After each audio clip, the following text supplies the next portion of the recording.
পঞ্চায়েতি রাজ কর্মসূচি বৃদ্ধির সক্ষমতার সূচনা আগরতলার রাজ্য পঞ্চায়েত রিসোর্স সেন্টারে রাজ্য পঞ্চায়েত দপ্তরের উদ্যোগে এই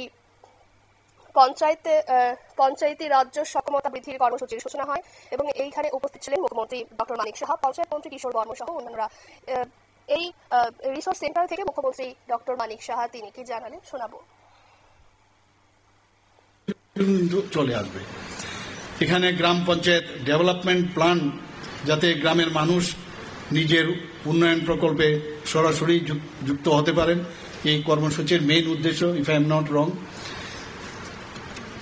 আর্থিক স্বচ্ছতা, ই গ্রাম স্বরাজ, এরপর পিএফএমএস, জনমনরেগা, এই যে ডিজিটাল টুল, এই বিষয়গুলো নিয়ে আলোচনা হবে আমার কাছে, যা এখন অব্দি আমার কাছে যেটা দেওয়া হয়েছে, এবং পরিবেশ সুরক্ষা, বর্জ্য ব্যবস্থাপনা, সবুজ গ্রাম, যুব মহিলাদের যাতে আরো বেশি করে অন্তর্ভুক্ত করা যায় সেই বিষয়ে আলোচনা হবে।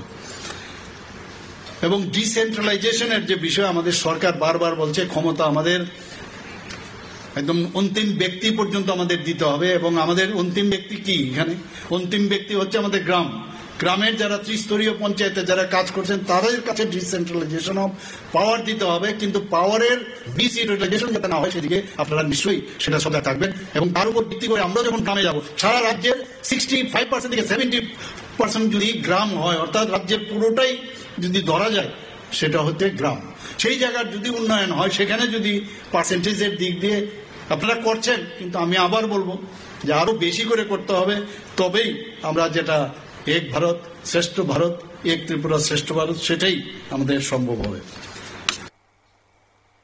আপনারা শুনলেন মুখ্যমন্ত্রী মানিক সাহার বক্তব্য। আজ আগরতলার পঞ্চায়েত রিসোর্স সেন্টারে পঞ্চায়েতি রাজ্য সক্ষমতা বৃদ্ধির কর্মসূচির সূচনা হয় এবং রাজ্য পঞ্চায়েত দপ্তরের উদ্যোগে, এবং উপস্থিত ছিলেন মুখ্যমন্ত্রী ডক্টর মানিক সাহা, পঞ্চায়েত মন্ত্রী কিশোর বর্মন সহ অন্যান্যরা। নিয়ে নিচ্ছে ছোট্ট একটি বিজ্ঞাপন বিরতি, সঙ্গে থাকুন।